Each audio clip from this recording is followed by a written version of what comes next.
Here we go.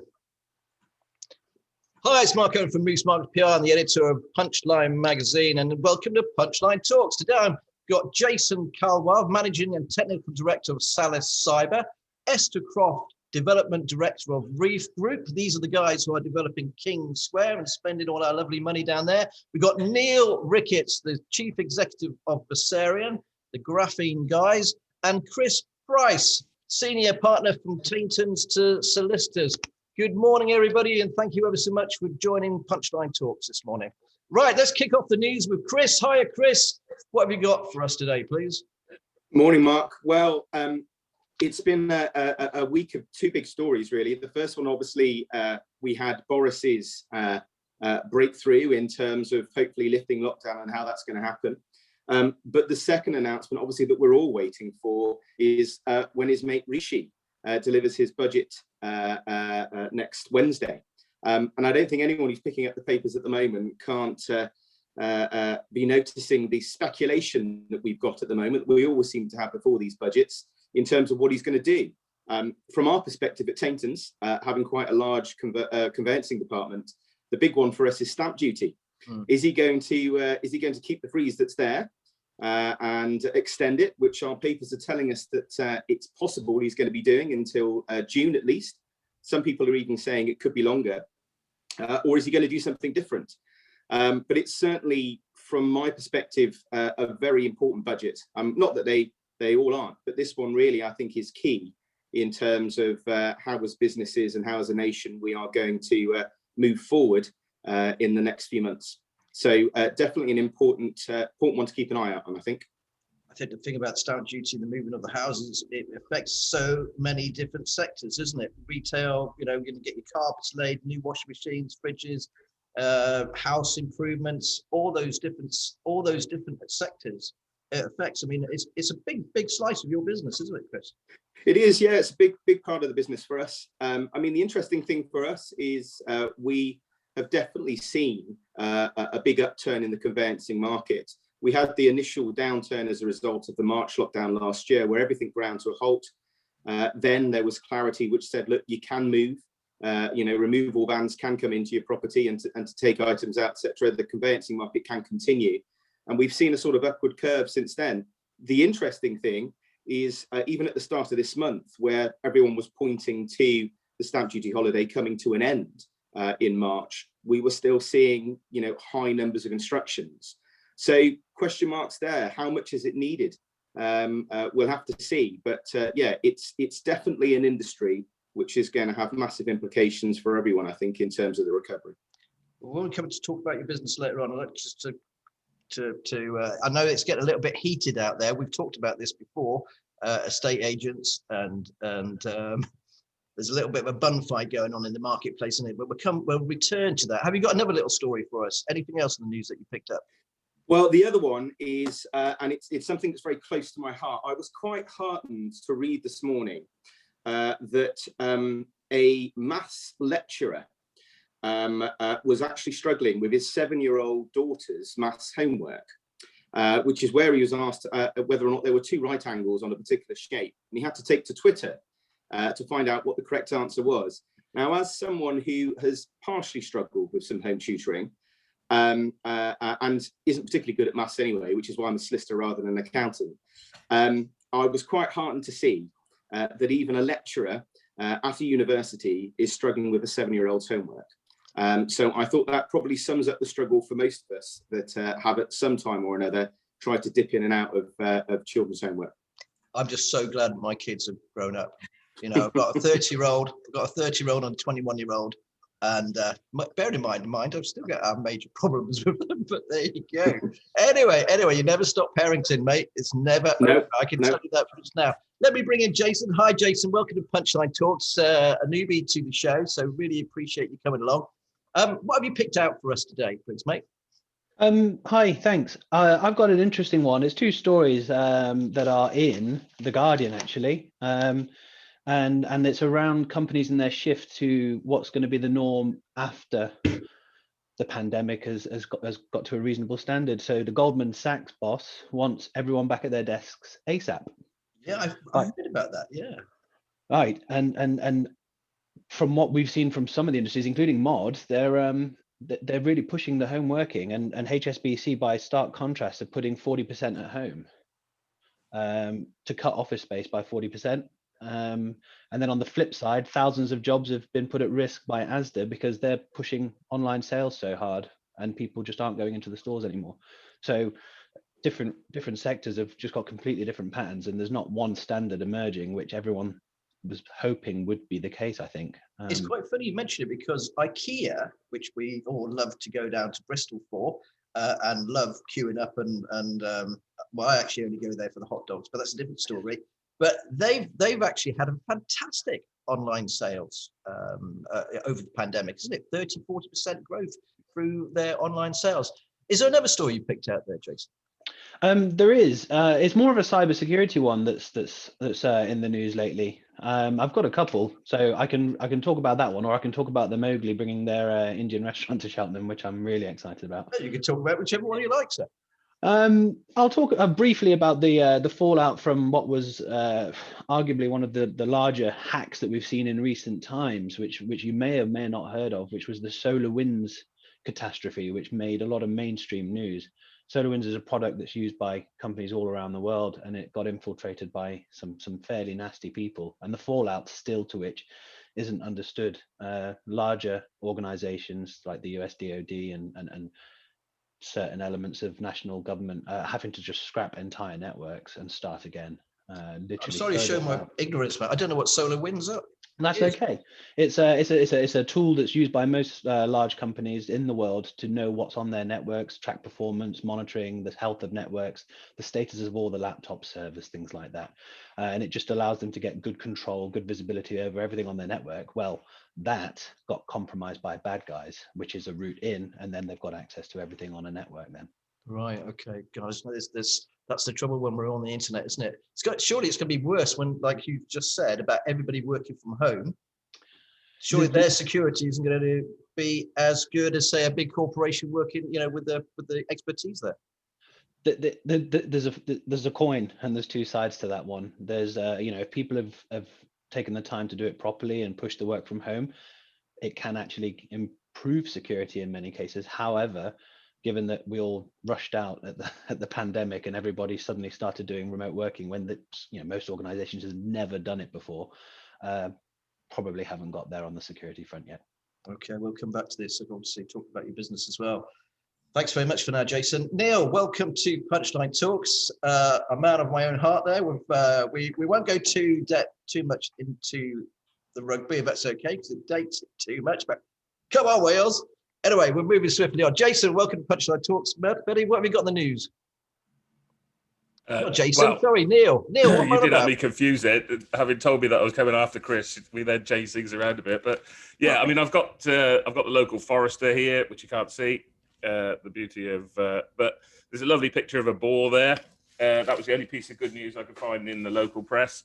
The tax rates are going up, but it's an important fact as we start to introduce these animals back into the forests. Otters and boar and deer. But what it signifies to me is that it's a very polarized world that we're living in now. Some people love the boar, some people hate the boar. You're too scared to say whether or not you actually have an opinion now. So that leads me on to a story that was in the Sun about Mr. Potato Head now. And again, another very polarizing story. I'm sure that there'll be lots of comment about that. But my fear is obviously as a father to 6 children and having gone through the torture that is homeschooling, is what effect that has on Toy Story. And are we going to see Toy Story banned now? Because I really don't know what to offer the kids if I can't offer them Toy Story as a result of their homework. But you're going to ask me for another story, so I got the Citizen out, and it's pretty tied. I'm trying to bring everybody's stories together here. The Citizen's run a story on 10 ways to look after your mental health and during lockdown. And I think anybody that's run a business over the last 12 to 18 months, that they need to take note of that, because I've got to be honest, it's been the toughest times that I've ever known. There are lots of opportunities and lots of things that have gone well, lots of things that have gone badly. And on your Punchline front page there, we've got Primark predicts a £1.5 billion sales slump, but BAE are seeing a big rise in their sales and profit. So it is really a mixed bag out there. And I think that's what we see in our own business. We see lots of opportunities and we see lots of challenges. And I think what I would say to anybody that's in business at the moment is to really look at what your capability is as a business and how you can seize on those opportunities. There's a couple of stories that in the Sun, page 12, firms net hack fear. So Jason's right in the right place there. And, you know, we're all conscious that we're living in a different world now. So that's what I picked up on anyway, Mark. Thanks very much. Thanks, matey. Sorry I got your name wrong there. I'm totally confused everybody, even myself. Nothing new there, though. Yeah. Okay, I'll let you off on that one, Mark. Esther, welcome to Punchline Talks as well. I haven't mixed you up with Neill, not yet anyway. Don't go any further. Morning, everybody. I had a lovely segue from the Jason piece, but we then went to Neill, so never mind. But this was on a piece which was actually on BBC News this morning about digital technique and vintage tech, which I thought actually fed really interestingly from what Jason was saying earlier. And it actually gives an article about a piece of on a pilot actually in the RAF who's still using something called a Scion, which I can't say that I know, possibly Jason does, but he was basically referring to the beauty of vintage tech because actually it allows you to focus and keep focused on, rather than being distracted as we all are by all the various apps, social media, pop-ups, constant emails. And that segues quite nicely into what Neill was saying in terms of working from home and all of the stresses and strains that that's bringing to all of us. So I thought that was quite an interesting story, not least because it made me feel quite old, but which is not perhaps what I want early on a Friday morning. And then the other story that struck me was one which was in The Guardian. And it's a bit of a more of a slightly frustrating one, and that was about the Green Homes Grant failing to meet its target in England, and the fact they're actually basically they spent a tiny fraction of the money that was originally set up to try to get the UK into a net zero carbon position. It struck home because we are doing absolutely everything we can with regard to the forum and the development in King's Quarter to ensure that it's leading the way in terms of a net zero carbon kind of credibility and outcome, and it just made me, still, even though businesses are and development is, it's still the household contribution to those kind of figures. It's about 40%. So if we don't get it right, we're never going to meet our sort of net zero carbon ambitions and targets, which I think will be something we should all be worrying about on top of everything else. I think isn't the government going to take the money away as well? Yeah, potentially. They're going to cut it. Well, as I got you and you mentioned the forum, I'm going to see if I can share this screen here. That's okay here. So I'm going to bring this up and bring up the. Hopefully that will come up there. Can you see that, guys? So this is the forum. Can you talk us through it, Esther? It's well, how's it going? With pleasure. What is the forum, first of all? The forum is a mixed use development coming forward next to the train station and the bus station in the King's Quarter part of the city.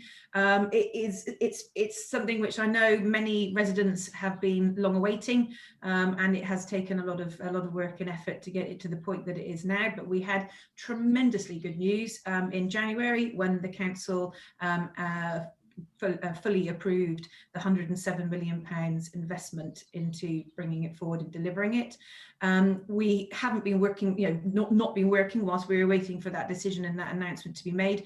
We've actually gone through the planning process and we're due to start on site with the first phase, which is going to be involved the relocation of the Tesco's Express, which is currently in Grosvenor House for those people that know the area well. And that work will start in April and take us about a year to complete, and will include 19 new residential apartments, which will have a amazing view of the cathedral, and also a lovely garden roof terrace for people to take advantage of. And then similarly, simultaneously to that, we are starting also in April to divert the River Twyver, which is actually culverted underneath the old Bruton Way car park site. So that's going to be a really interesting piece of work because of the very high archaeological levels of importance underneath the ground. We're actually going to have to do quite a high proportion of that by hand digging with archaeologists in train. So not an inexpensive process, but one that could provide some very interesting archaeological finds and outcomes, which we will be sharing with everybody if and when we find any. And that process will be completed by September, October, which is when we hoped to start the on-site with the delivery of the main office building, which is 100,000 square feet of brand new offices, which, as I said, we are intending to be BREEAM excellent, outstanding if we can. There is a very good chance that we might be able to achieve that target. And the offices are also going to be accredited to something called Wired, which is to a platinum level, which is which basically provides a future proofing for their digital connection opportunities in the future. And is obviously vital for us because this is what we are targeting. The whole development is targeted to digital and sort of the cyber industries, and we're hoping to create over 1,000 new jobs in those sectors and in those specialisms in about 2 years' time, so that by the end of 2023, which is when we want the whole thing to be completed. In addition to plot 4, which is the office, it's over 125,000 square feet of offices. We've got 130 bed hotel, which is going to be a 4-star, and we've had significant levels of interest from all the major names that you would expect to see in that as an opportunity. And we've also got a new 400 space car park, which will be coming forward. So everything you will need in one place, linked to the rapidly developing redevelopment of the square, which is another £5 million project, which the City Council have been promoting and bringing forward, and we see as being a really vital component of the whole offer to both residents and also new businesses that we believe we can and we will attract to Gloucester. My one problem, if you don't mind me saying, or the one problem that could be, not my problem, but the problem, and maybe Chris could help me as well, is your belief 125,000 square feet of office space in the future because of the pandemic. Are we all going to be back in the office? Well, you know, Jason said this as well, you know, about we're working from home. You know, that's a big ask, isn't it? It is, and it is obviously an absolutely hot topic, and I'm sure we're all seeing almost the articles on this. And I read a really interesting one this week about the danger of actually creating a horrible hybrid of both office and also home working. I will put my hands up. As an extrovert, I find working from home, stuck in this box, having to combat sort of homeschool at the same time, an absolute nightmare. And I cannot wait to get back into an office environment and have some delineation really and differentiation between home life and office life. And I think it's changed massively, Mark. If you don't ask this question back in the first lockdown, there's an awful lot of us sitting and thinking, well, this is wonderful, how efficient and how simple and how less stressful. But third lockdown, I think there's been quite a swell in change of opinion on that front. And we genuinely do believe that we're all social animals and business is all about relationship building. So the office space is going to be entirely flexible. You're going to be able to have different floor plates. So we're going to be able to multi-tenant. We're going to have well-being at the heart of all of the office development and design. It's going to have openable windows, would you believe it? So you will be able to create the ideal working environment. There will be a completely different layout of office space and cluster space and breakout spaces. It will be a home from home rather than, which enables those collisions and those sort of what's the word I'm looking for, serendipitous meetings that we all used to have clustered around the coffee machine or even in the corridor. And those things, I think we need to have the opportunity to be able to have those and in order to be able to make business successful. That's my own opinion. No, I think lots of people I've talked to, you're right about the third lockdown. Anybody with kids, not being funny, they might love their kids, but let alone school working from home. Thanks very much, Esther. We're going to kind of move it along a little bit. Jason, I'm going to come back to you. You served in Afghanistan NATO, all the rest of it. How did you end up here in Cheltenham? And tell us about your business, please, because not long since you've launched Salus Cyber. No, it's a big contrast to 3 years in Afghanistan with NATO, but that kind of gave me the foundation to be able to solve problems and communicate to audiences that generally don't understand what you're saying if you talk technically in any way, shape or form. Bear in mind, NATO was at the time 28 nations and the ISAF mission over there was 39 different nations. So communication was key in everything that we did. And finding that kind of bar in which you could communicate fairly difficult to understand topics, from intelligence briefings to construction plans to IT commissioning, cybersecurity, all these different things that we were doing. That's really allowed me to get to where I am, and informing Salus Cyber in 2017. You know, everything we do, strategy of business and communication is at the heart of it. Penetration testing and cybersecurity is often from the outside looked at as a dark art. People don't understand it. They don't want to understand it. They just need to know what they need to do. And we're just trying to simplify all of it. It isn't overly complex. It's far easier to achieve good levels of security in a digital age than people realize. And we're just trying to make it simple and relevant to everybody's business, from small companies to multi-billion pound companies. Now, what's the top 3 tips that you could offer us today on a sort of cyber security? I always ask everybody I interview on the big interviews, by the way, what's the top 3 tips for business, which we're covering a big spread in the next issue of Punchline. But what's your top 3 tips? Security, we can keep it kind of tight. Yeah, keep everything up to date with your updates. Have good passwords. So follow NCSC's guidance on passwords. And wherever you can, use 2-factor or multi-factor authentication. So when you log into something, your phone then goes, you've then got to approve it. Those are probably my 3 biggest tips for certainly SME businesses. Okay, that's brilliant. Thanks very much, Jason. I know that we're covering a number of business experts with you over the next couple of months, so make sure that you follow those as well, everybody. Neill, I'm going to come to you next. Okay, obviously your graphene masks. We ran a competition yesterday to pick a winner of your funny photograph, which appears on the back of the magazine. But how's the mask sales going, your graphene mask? Yeah, I mean, it's a changeable feast, isn't it? Are we going to be wearing masks? Aren't we going to be wearing masks? You know, how are we going to exit lockdown? I think these are all big questions. For us, we think that there's still a place for masks. It's only part of our offering. We're working with several local companies around the launch of graphene enhanced textiles, which we think will be the next big thing after the PPE. And we're having some very positive test results from those with the people that they're out with. And then obviously construction. You know, as Esther said, you know, construction is a big factor in net zero. Government pushing for large infrastructure projects.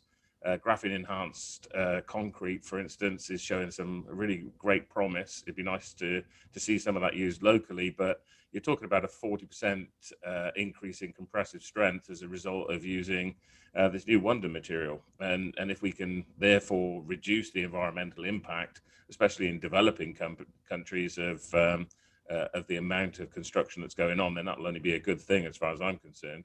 Also got a lot of work going on in packaging, aerospace, automotive. So as I said before, it's all about companies acting like speedboats and changing direction quickly, depending on what's going on and where the challenges are and where the opportunities are. So for us, we've been working hard. We only managed a couple of days off last year. I wouldn't want to go through that again. I'm very cautious as we exit lockdown. You know, it's quite a big gamble on the vaccine, but you know, there's a lot of light at the end of the tunnel, and hopefully we'll all be back to where we were before. I think it is a new world though, and I do think we need to take that into consideration. Obviously, I sit on the board of the LEP as well, and we're conscious that it might not be the same world that we left 12 months ago. And you know, I've got to admit, you know, commuting for an hour and a half a day it has not been missed, to be honest. So I think it's just about balancing all of that stuff. Very, very exciting. So obviously you haven't been traveling back and forth, because before you were traveling a lot to China. Every time I seem to talk to you, you're in a different part of the world. I gather you don't miss that at all. No, not at all. There's not an airport lounge I don't think I've been to that I've not wondered what the hell I'm doing there. So I spent a lot of time with the family. I know we all criticise the homeschooling, but when are we ever going to get that time again to spend with our families? And I think once we've got over the PTSD of homeschooling, we'll look back on it as a really great time that's been afforded to us as a result of some tragic circumstances. But we've got to get back to work, and we've got to get back to the country's got to get back to work, even if individuals have been working hard during that time. Okay, thanks very much, Neill, for that insight. And Graphene is just going to be so exciting for you guys over the next 5-10 years.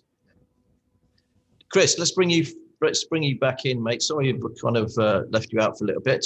Obviously, Tayntons, we talked about the housing market, and I've heard through the grapevine things are quite tight out there. Lots of how do we say it? There's a bit of argy-bargy in the estate agency, solicitor. Everyone's blaming everyone. Is that the case? Do you hear a lot of that?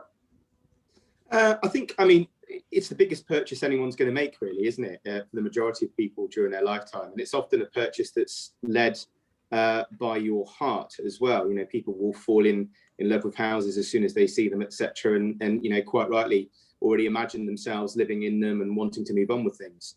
I think there's been a lot of pressure caused by uncertainty, really, in terms of what is going to happen, and that's again tying back to the original point I made. I think that's where the announcement next week is going to be really important in terms of providing a bit more certainty in terms of how the market's going to be looking and what have you. But yeah, certainly, I mean, it's busy. It's definitely busy for everyone that's involved in that conveyancing process. And as you said, it's a load of industries. It's the estate agency, it's the mortgage brokers, it's the banks, it's the solicitors, it's the removal companies. It's home improvement companies. Builders coming in doing work to properties once they've been bought, etc. It's a very pressured environment at the moment. But understandably so, as I said, because it's your largest purchase. But the key is it's communication, and that's what we're really trying to do, is to communicate, make sure people know where they are, what the timescales are, be realistic with those. But I think if the stamp duty holiday is extended, it's going to take off some of that pressure, I think. I would be surprised. Okay, we are having a bit of a boom here in the Forest of Dean in terms of house prices, and we see that as people moving up, but also downsizing and people realizing that actually, living in a forest is a great work-life balance. So we've actually seen house prices increase quite considerably in the Forest of Dean. And there's a lot of building work going on in the forest at the moment. You've got that Barrett Homes, we did a big story on it last week, out in Colford, isn't it? And then there's Lydney as well, which is growing significantly. And I would imagine a lot of that stuff's coming over from people. Severn Bridge is now free. I think you should pay to go into Wales, but there you go. No, I'll pay to come out of Wales. Anyway, but it made a huge difference to the housing market. You'll start me off on the Phil Bennett speech if you're not careful, Mark. So, but I mean, I think it's, we've also, as I talked to you about previously, it's a very polarized world we live in, sorry. And we've got this big development in Churcham as well, which is obviously very emotive as well. And we do need more houses, but no one wants them in their back garden. So that's always a challenge. I think the Churcham one is going to be a massive story, and Punchline is going to keep a very, very close eye on that development. And talking about punchlines, well, I've got my some I picked out. So, guys, what caught your eye? Let's start with you, Esther. What's caught your eye in this week's punchline, please? So, I mean, I think the messaging of, to be honest with you, Mark, I haven't actually got one on the top of my head at the moment. So perhaps maybe we go to somebody else and I'll remember. No worries at all. Okay, Jason, what's the story that's caught your eye in punchline? Well, Mowgli bringing the taste of India to Cheltenham. I'm a massive lover of Indian food. Prithvi, Bhumi, and East India are some of my favorites. So to have something new, create some jobs and give some options to high quality food is going to be really exciting. Okay, fantastic. Chris, what's caught your eye, please, in Punchline? Yes, it was a story you guys did yesterday. It's about the development of the Gloucester City Council building by the docks into potentially a boutique hotel, which one being Gloucester City Centre business, two being a Gloucester boy. It's really good to see positive stories about development in that area, along with what Esther and her company are doing as well. So that's fantastic, and obviously something to deflect some of the attention from the Debenham story and the ecclesiastical are moving, which was another story that you put earlier in the week. So good to have some positivity about development in Gloucester.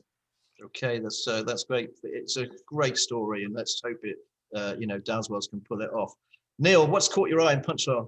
I thought it was quite funny that some bloke has won some kind of award with the Federation of Small Businesses. That was what I was going to say. I just wanted to know how old that photo was. But no, seriously, a lot of people within the county, and we see this within the LEP, have been putting the hours in, helping people. I know that Chris has been running a Facebook page, which I'm always keeping an eye on with the latest developments of coronavirus, and a lot of, I think it's when we come out of this, I think a lot of people need to be recognised for actually not just giving up and digging deep and helping other people. And I think that's the big thing.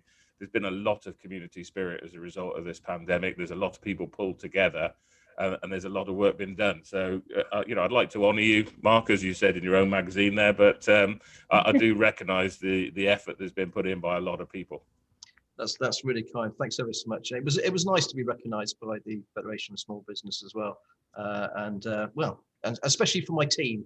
There's a lot of guys. I sort of front these shows and do the big talks and stuff like that. But I have a fantastic team behind me, and thanks, guys. They are really truly wonderful and tremendously loyal as well. I've got Too Good, Too Bad. Whoever watches Match of the Day 2, I always love that part at the end of the programme. It says Too Good, Too Bad. I'm going to start off with Too Bad. John Lewis could potentially looking to close some of its stores. They're looking to close around 60 stores. And obviously we got the big store in Cheltenham that's brand new, spanking, all the rest of it. But goodness gracious. So that could be a potentially bad one. You're right, Chris. Ecclesiastical, it's good they stayed in Gloucester. It's bad that 600-700 people who normally work there won't be shopping and eating in the city. And on the good side is Skyborne, that's actually bought another company out in the USA as well. I don't know if you know Skyborne, big training, aviation training company based at the airport, Gloucester Airport. I've been to their headquarters, really impressive, very impressive company. And then my favorite, Ribena, is getting rid of its straws at long last, little plastic straws. So they're getting rid of that as well. So it's a great story. Esther, last chance before we wrap up. I'm a minute over. Neill stole my thunder. I was actually going to, applaud you for your recent award and Punchline's award. I suppose the only other one was the Drive-In Festival coming to Cheltenham and the importance of culture in terms of both, developing the economy and hopefully getting us all back up on our feet. It's why I came back to you, actually. I thought you might give me a little bit of a praise there. So anything for a little bit of that. Anyway, thank you ever so much, my panel today. Thanks for listening to Punchline Talks. Cheerio.